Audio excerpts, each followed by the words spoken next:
Hi, everybody. Welcome to another edition of Packers Unscripted from Packers.com. I am Mike Spofford, joined, as always, by my partner in crime, Weston Hodkowitz. We're coming to you here from different locations at Lambeau Field, once again, still on Zoom. But just to explain to everybody, Wes, I'm going to go off script here. We say this is unscripted anyway, right? Yeah, I was going to say.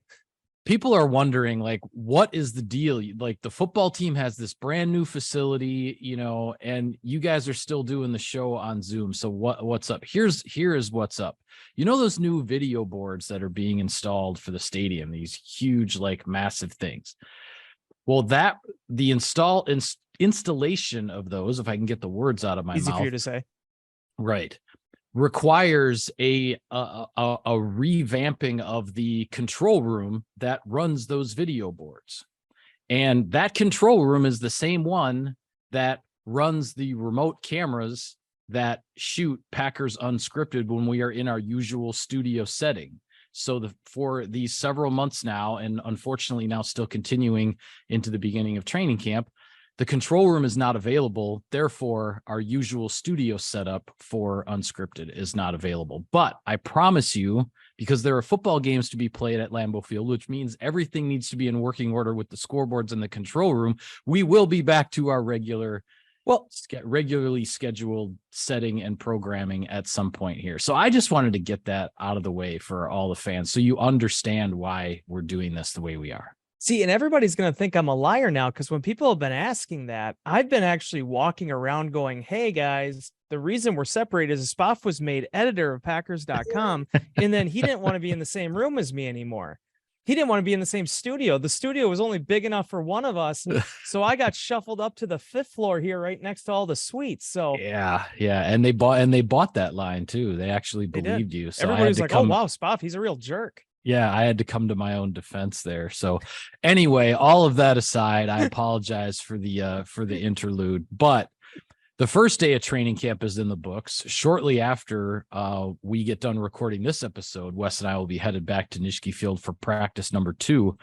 But wanted to get your thoughts, Wes, on the opening practice on Wednesday. Now, the players are still not in pads. There's a ramp-up period here. These practices look very much like OTAs and minicamp in the spring in the early going here.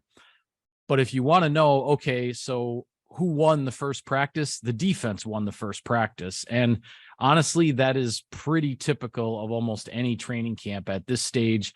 The defense is usually ahead of the offense, and I think that showed on the field on Wednesday. They did. I mean, at all 3 key positions, and even 4 if you want to throw Devontae Campbell in there too.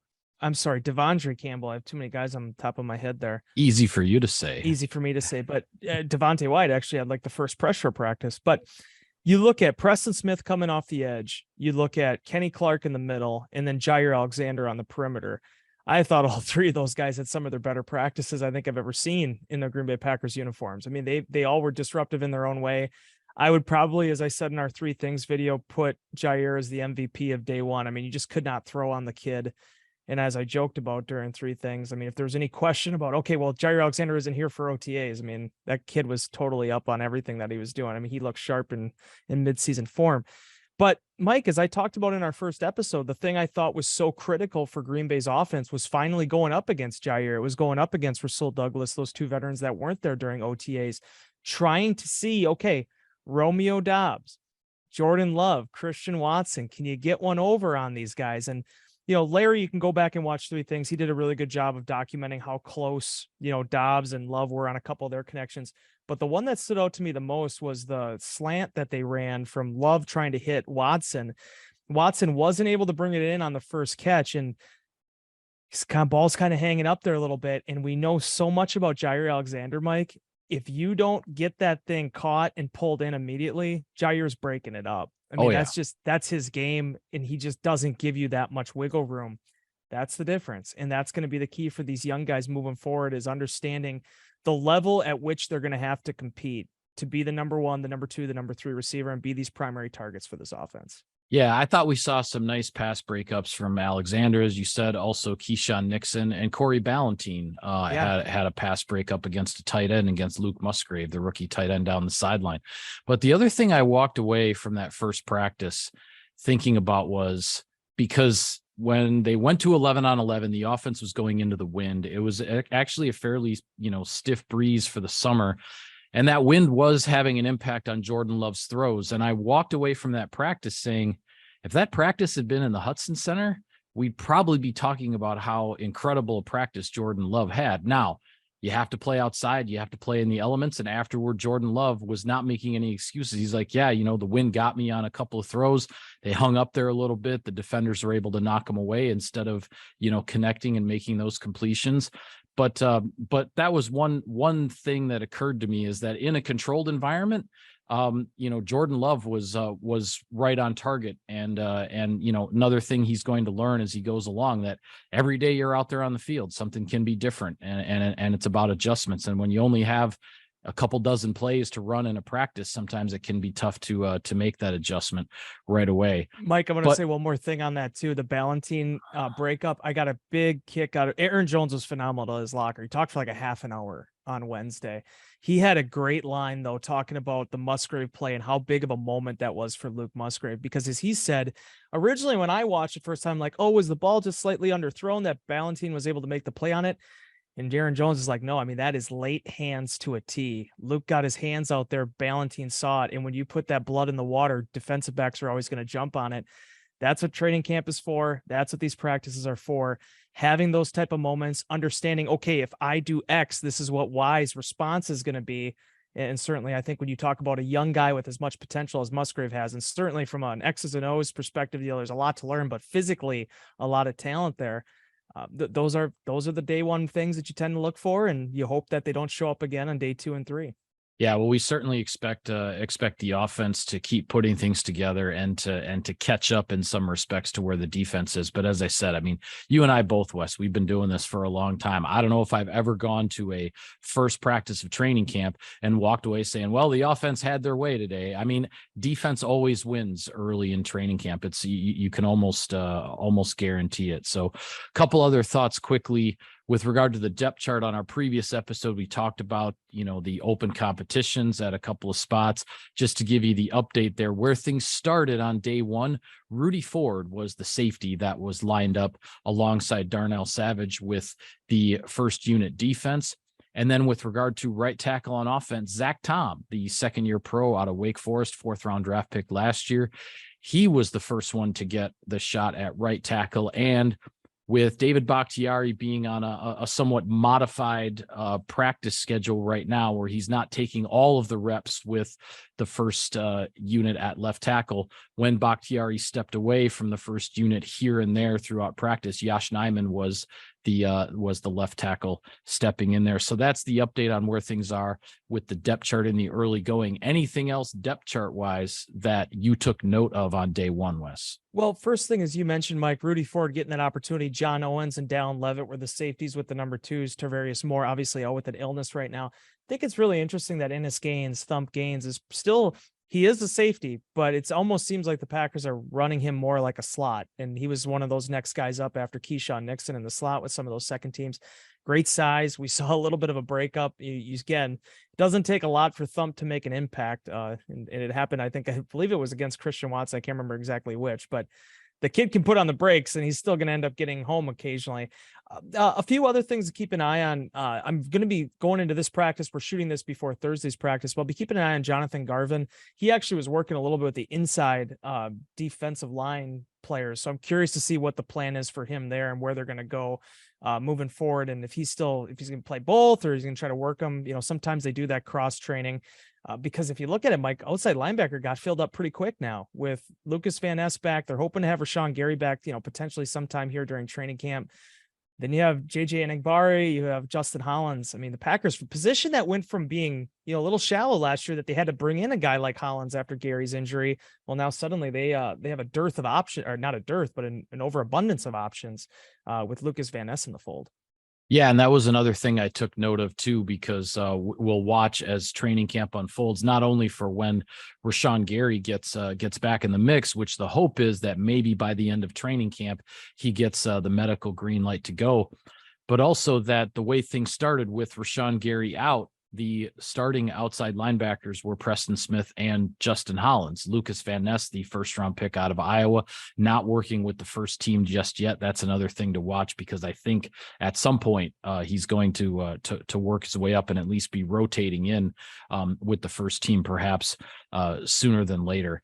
Another thing, we also, during the spring, we had talked about this. We didn't really get to see a whole lot, maybe one day, I think, of Anders Carlson, the rookie 6th-round pick, kicking in a live field goal period. Well, they went right at it on day one of training camp. And I thought Carlson got off to a solid start. He made 5 out of 6 field goals. All the kicks were between 40 and 45 yards. The only miss was from 44, and it didn't look like he missed it by much, just a little wide to the left. Yeah. To mention, if the referees weren't out yesterday, I think all the media probably would have given him credit for 6 for 6. It was that close. Yeah, we were, and we were kind of looking at each other like, oh, did they say that one was no good? And there was the one official underneath the one upright said, was waving that it was no good. But the other one was staring at him saying, bail me out here, buddy. Yeah.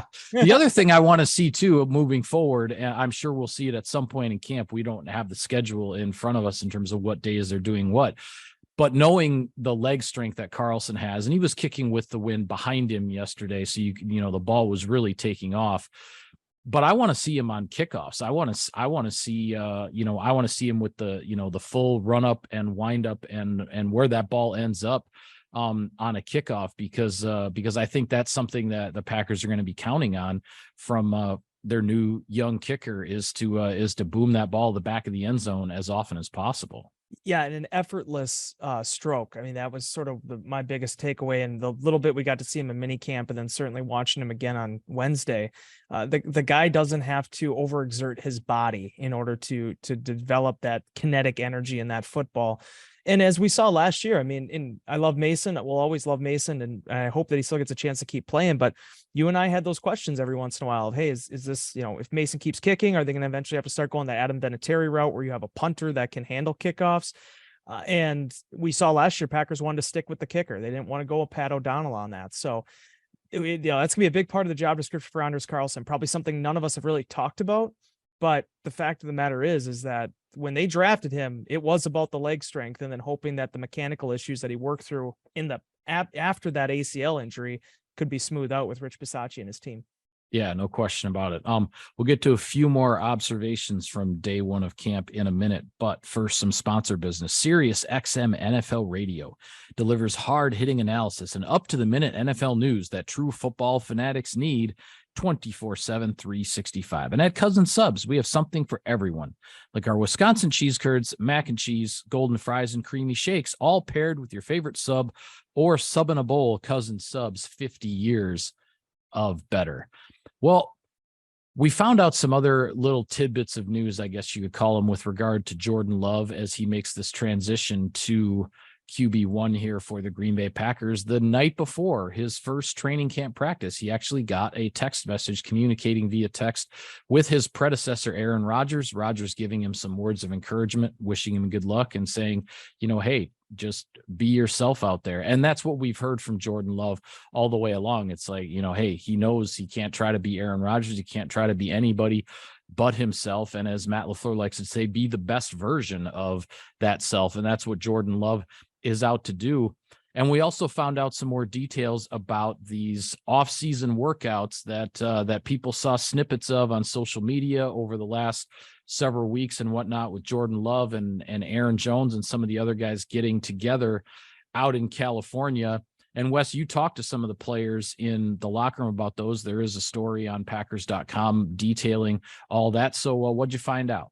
Yeah, it was a neat experience, Mike, because, we saw last winter, Aaron Jones went out there for one day. Romeo Doubs lives in LA, is right there, has trained with Jordan before, so he ran some routes for him. But one of the lasting things they talked about when the offseason program broke was, hey, should we get some guys together and just see who shows up? And it'll be whatever we want it to be. But even more so than just running routes and, being able to work out together, it's also about some of the team bonding stuff, getting to know these guys a little bit better. And I thought, credit first and foremost to Love. I thought he learned that leadership sort of mantra from Rodgers, has understood that that's his role now. He's going to be the guy that guys are going to turn to, and wants to step up and be a guy that anyone feels comfortable talking with. And one way to do that is bringing guys together. So Danny Etling, the backup quarterback, went out to Orange County. Also, that was Dontavian Wicks and Jaden Reed, the 2 rookie draft picks.